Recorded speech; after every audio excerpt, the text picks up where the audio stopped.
Oh,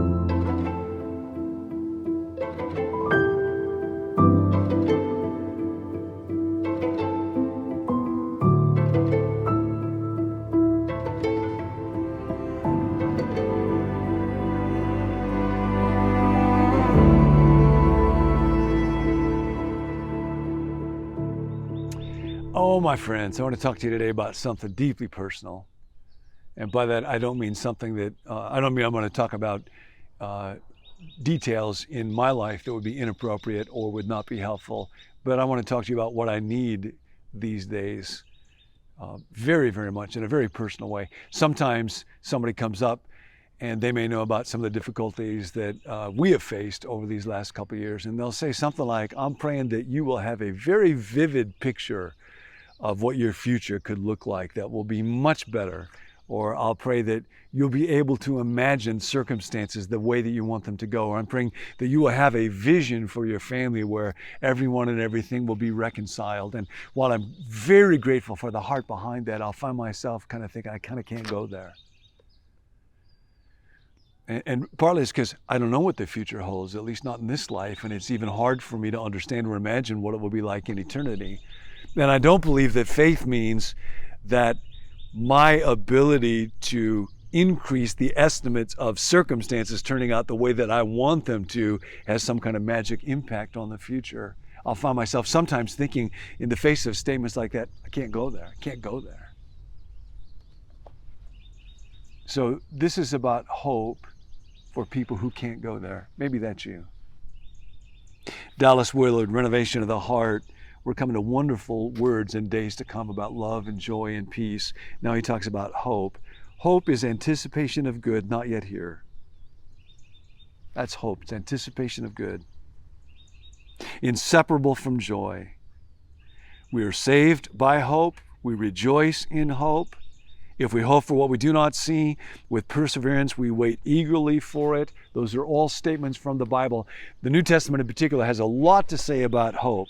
Dallas goes on, one of the remarkable changes brought by Jesus and his people into the ancient world concerned the elevation of hope into a primary virtue.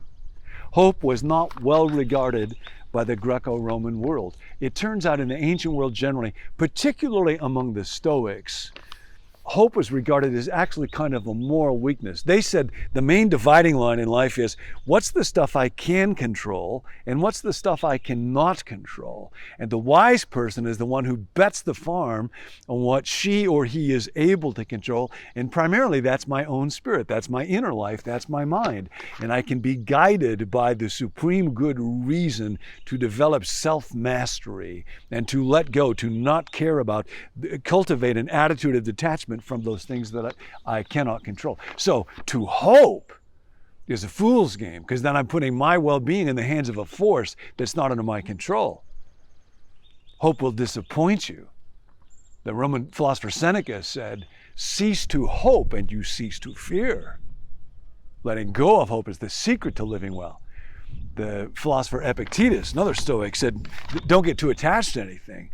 Protect your heart from disappointment. He said, at the very moment you're taking joy in something, present yourself with the opposite outcome. What harm is it just when you're kissing your little child to say, tomorrow you will die? Well, for one thing, it might scare the little child. That may be why we never hear of Epictetus Jr. Kid was in therapy the rest of his life. Mom, do not let Dad tuck me in again. Okay, so that's the idea of hope generally in the ancient world. We take it for granted hope's a good thing. They did not in the ancient world. That came into the world through Jesus. But it was not untethered, see. Dallas goes on, hope is closely related to faith. Faith is confidence grounded in reality. Faith is not a wild leap. So often in our day, people think of believing in something by faith as the opposite of believing in something by reason. Not at all. It is confidence, and we all have to live with confidence in certain things. Cars we drive, light switches we flip, chairs that we sit in, doctors we get examined by. It's the same kind of faith. It's grounded in reality. And Dallas has a wonderful quote from Jeremy Taylor about how that's rooted in what God has already done for us in the past. Dallas says, nobody is worried about what happened last year. And then he goes on to talk about one of the greatest texts on hope ever in Romans chapter 5. Therefore, since we're justified by faith in Christ, we have peace with God. No more war between us and what is good, through whom we have gained access by faith into the grace in which we now stand.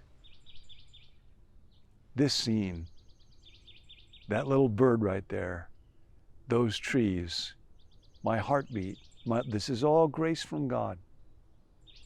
We boast in the hope, that word again, of the glory of God. All of this goodness and love that makes my life possible is what I have to look forward to one day be redeemed. And not only that, he goes on, we boast in our sufferings, because sufferings produce endurance, and endurance produce character. Now I know this to be true. That thought that all will be well, all manner of things will be well. I can hardly go there, but I know it is true.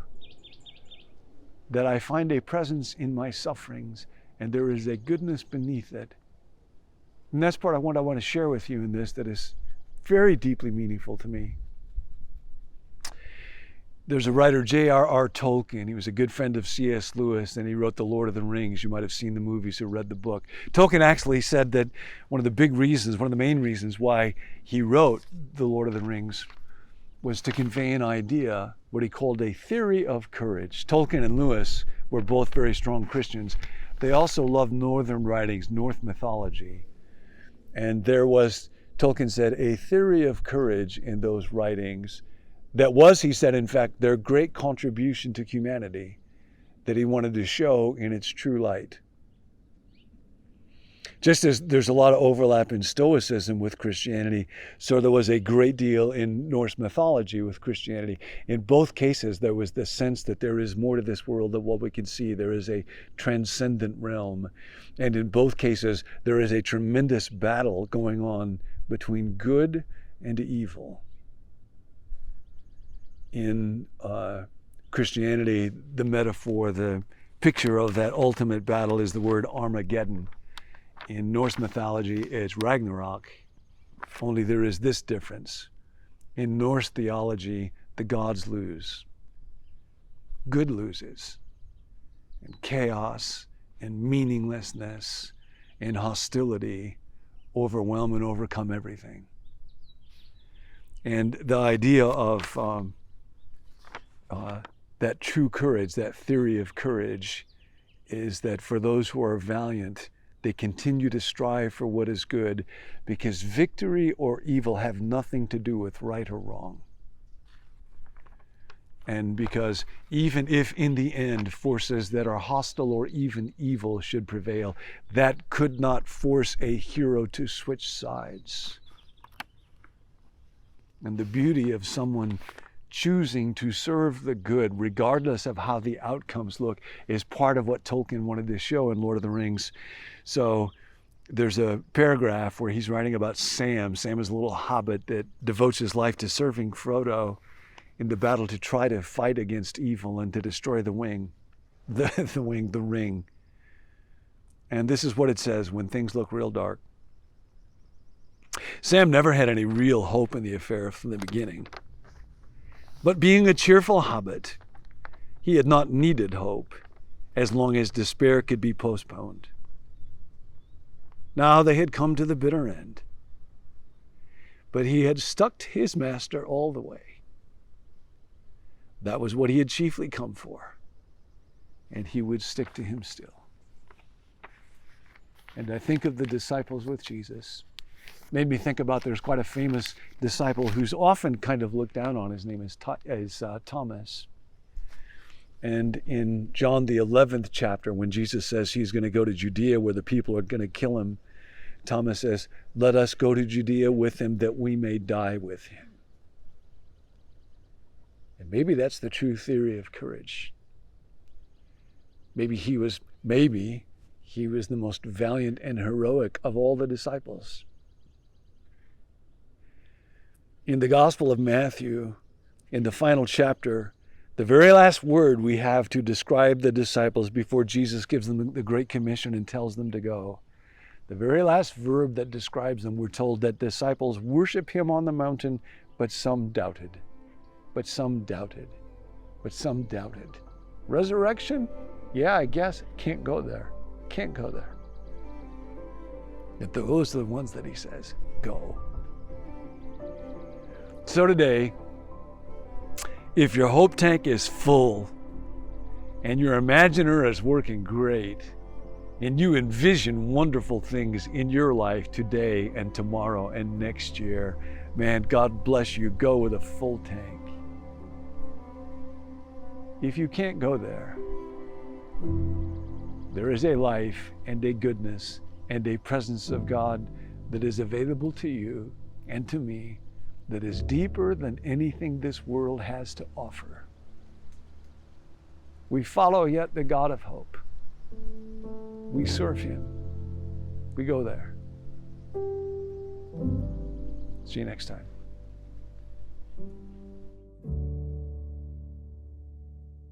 Thanks for joining us. There are emails that go along with each episode, and if you'd like to receive those, you can go to becomenew.me/subscribe, and there you can also sign up to receive daily text alerts.